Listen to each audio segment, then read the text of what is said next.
नमस्कार, दुनिया आज तक में आपका स्वागत है। आपके साथ मैं हूं शशि तुषार शर्मा। दुनिया आज तक में आपको दिखाएंगे दुनिया की तमाम बड़ी और अहम खबरें, लेकिन सबसे पहले नजर दुनिया टॉप 10 पर। रूस यूक्रेन युद्ध पर यूक्रेनी राष्ट्रपति का बड़ा बयान। बोले, बख्मुट में भीषण हुआ रूस यूक्रेन के बीच युद्ध। कहा, एक दिन पहले खेरसन इलाके में 30 से ज्यादा बार रूसी सेना के गिराए बॉम्ब।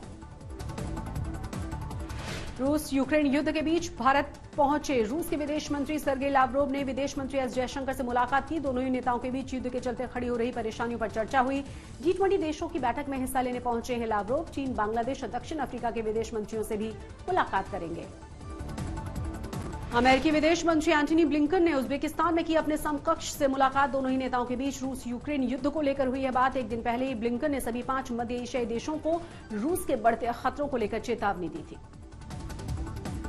रूस से बढ़ते विवाद के बीच फिनलैंड की सरकार ने अपने नागरिकों की सुरक्षा को लेकर उठाया बड़ा कदम। रूस से लगती सीमा पर बाड़ लगा रही है फिनलैंड। नेटो में भी शामिल होने पर फिनलैंड दे चुका है अर्जी। रूस यूक्रेन युद्ध के बीच दोनों ही देशों में बढ़ चुकी है तल्खी।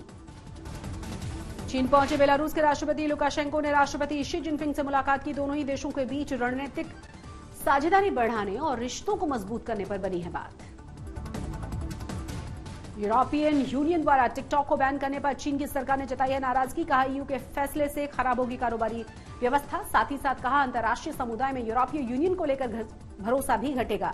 यूरोपीय यूनियन ने राष्ट्रीय सुरक्षा को लेकर बड़े खतरे के नाम पर टिकटॉक पर बैन लगाया है। डेनमार्क की सरकार ने अपने रक्षा बजट बढ़ाने के नाम पर विवादित फैसला लिया है। सरकार ने एक सार्वजनिक अवकाश को खत्म कर दिया है। सरकार के मुताबिक इस फैसले से रक्षा बजट को बढ़ाने में मदद मिलेगी।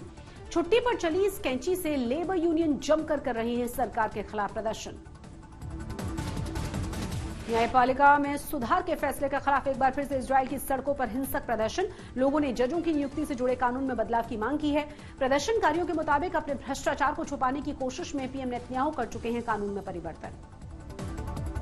बढ़ती हुई महंगाई को लेकर एक बार फिर से श्रीलंका में सरकार के खिलाफ प्रदर्शन। कोलंबो में जुटे प्रदर्शनकारियों ने बढ़ी हुई बिजली दरों और टैक्स में बढ़ोतरी को वापस लेने की मांग की है। अर्थव्यवस्था में सुधार लाने के मकसद के साथ श्रीलंकाई सरकार ने 65% तक बढ़ा दी है बिजली दरें। टैक्स में भी 36% तक हो चुकी है बढ़ोतरी।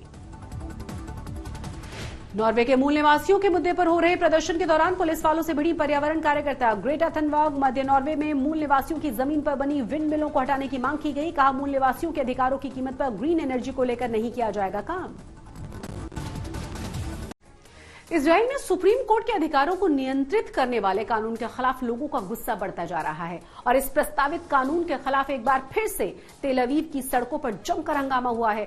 प्रदर्शनकारियों ने इसे न्यायिक व्यवस्था को कमजोर करने वाला कानून बताया है।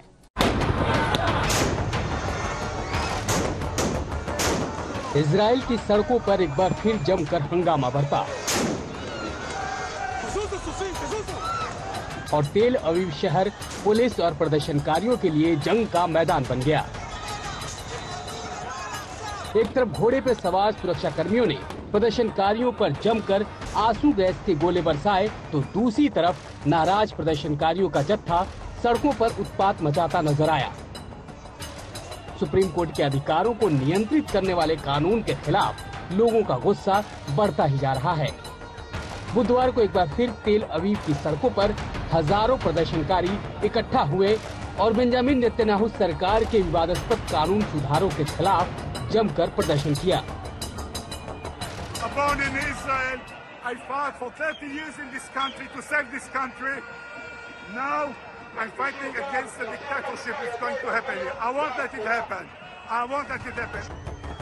नाराज प्रदर्शनकारी पिछले कई हफ्तों से सरकार के इस नए कानून का विरोध कर रहे हैं और आए दिन इजरायल में इस तरह का विरोध प्रदर्शन देखने को मिल रहा है।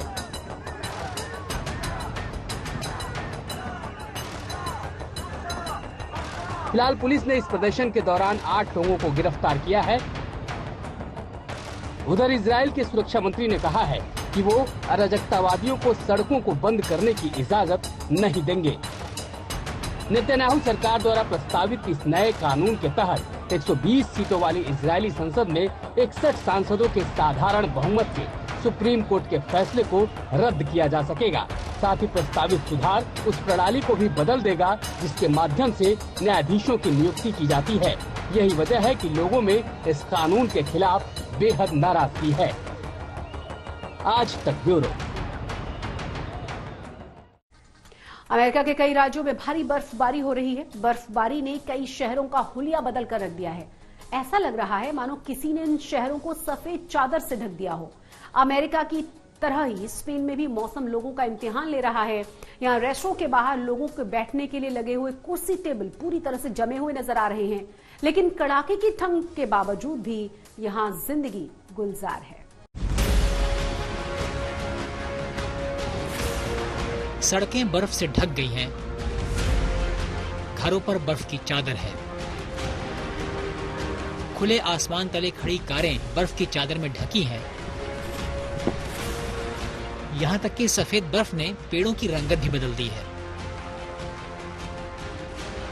तस्वीरें अमेरिका की हैं, जहाँ इन दिनों मौसम बर्फीला है और रुई के सफेद फाहों सी बर्फ लगातार बरस रही है। दिन हो या रात, कंक्रीट से बनी बड़ी बड़ी इमारतें हों या फिर खुला मैदान, हर तरफ सफेद बर्फ का पहरा है। आलम यह है कि कोई इन बर्फ के अंबारों के बीच मस्ती करता दिख रहा है, तो कुछ लोगों के लिए ये बर्फबारी मुसीबत से कम नहीं है। अमेरिका में बर्फबारी की वजह से कई रास्ते बंद हो गए, जिन्हें खोलने के लिए सड़कों पर जमी बर्फ हटाने का काम भी जोर शोर से जारी है। अमेरिका में जहां जोरदार बर्फबारी हो रही है, वहीं यूरोपीय देश स्पेन में भी हालात कुछ अलग नहीं है। स्पेन के ऊपरी इलाकों में भी बर्फबारी का दौर जारी है। दूर दूर तक सफेद बर्फ की चादर बिछी है।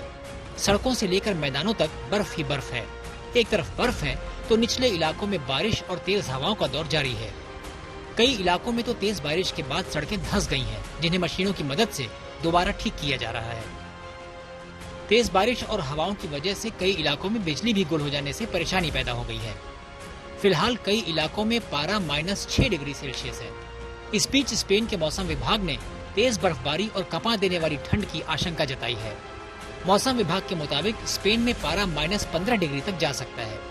ऐसे में ये कहना गलत नहीं होगा कि इन इलाकों में लोगों की परेशानियां जल्द दूर होने वाली नहीं। आज तक ब्यूरो।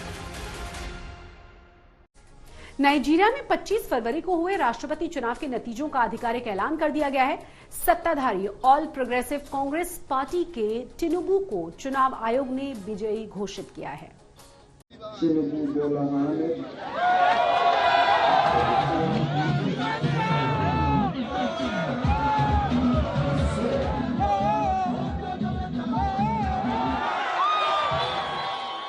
अफ्रीका के सबसे ज्यादा आबादी वाले देश नाइजीरिया में हुए राष्ट्रपति पद के चुनावों के नतीजों का ऐलान हो गया है।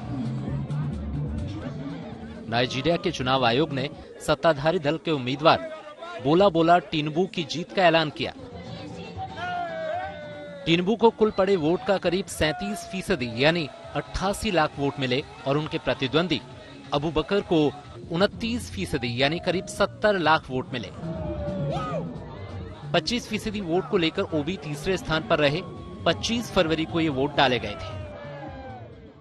Tinubu Bola Ahmed of the APC, having satisfied the requirements of the law, is hereby declared the winner and is returned elected.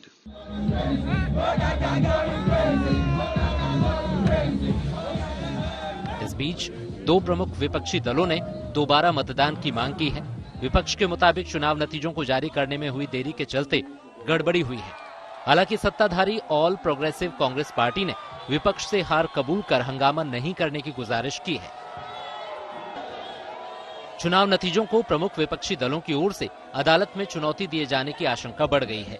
नतीजों के आधिकारिक ऐलान से पहले ही सत्ताधारी दल के खेमे में जश्न शुरू हो गया था और पार्टी कार्यालय में टिनुबू समर्थकों का हुजूम कल रात से ही जुट गया था। आज तक ब्यूरो।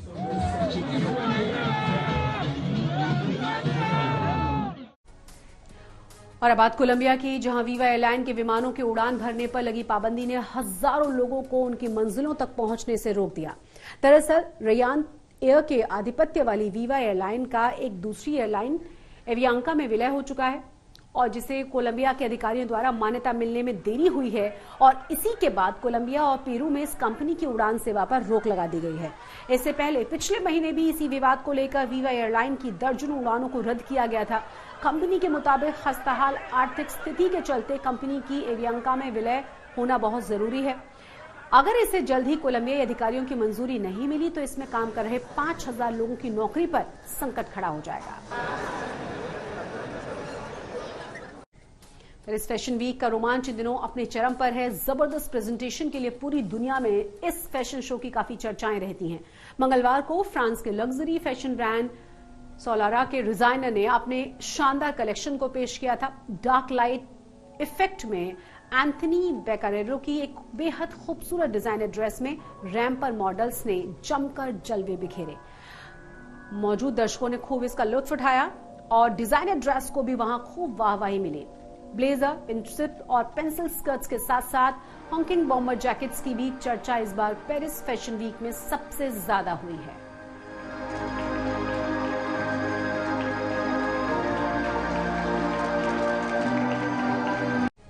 और इसी के साथ दुनिया आज तक में आज के लिए बस इतना ही, लेकिन देश और दुनिया की तमाम बड़ी और अहम खबरों के लिए आप देखते रहिए आज तक HD।